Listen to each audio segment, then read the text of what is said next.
What I will tell you is that, and I said it earlier, the key is to start at the top and work down, because if you send a letter to the chairman or to the largest shareholder, he's just not used to getting it. You'd think that maybe they are, they're not. And so if you, let's start the other way. If you come in the front door through the investor relations person, his job is to say no. The chairman's not available. The main shareholder doesn't meet investors. But if you call those guys first, now in some cases they will say, or their assistant or whoever will say, listen, everything has to go through the CFO or the investor relations department. Talk to them. That's in some cases. In other cases, you'll get a response and they'll say, send us more information about who you are. And I try to include a lot of information. I also give references because I've met others. You have to sort of get to a certain point, and because I have others, I assume they will check every reference. And I will say, I'd like to meet with you. You've created X value out of your businesses over the years. Either at that point we are a shareholder or we're thinking about it. I'm very honest. If we don't own shares, we tell them we don't own it because we haven't met you. We like to meet the people we're investing with.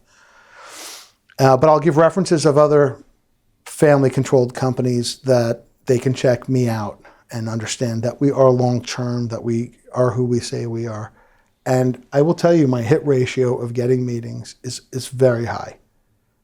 It was hard to get the first few, but there's it's the sort of the law of large numbers.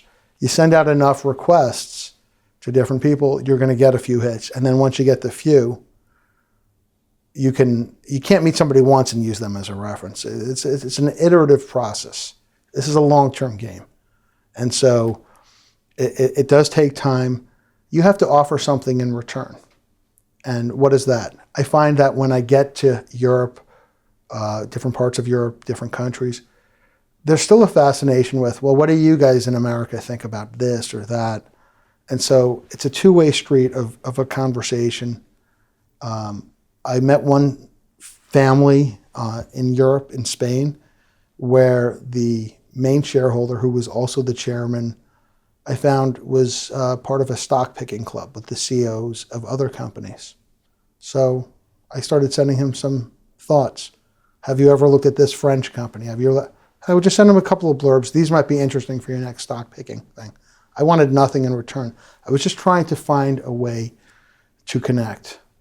And part of it is finding information.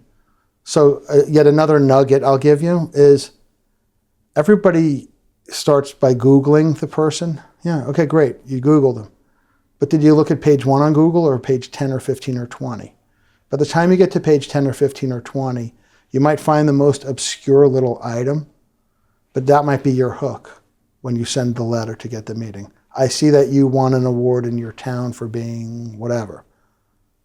I'd like to meet with you. Just if you show that you've put effort in, more often than not, you'll get a meeting. Though, I've had it where I had a meeting with somebody in a French company. I don't own any shares in it today.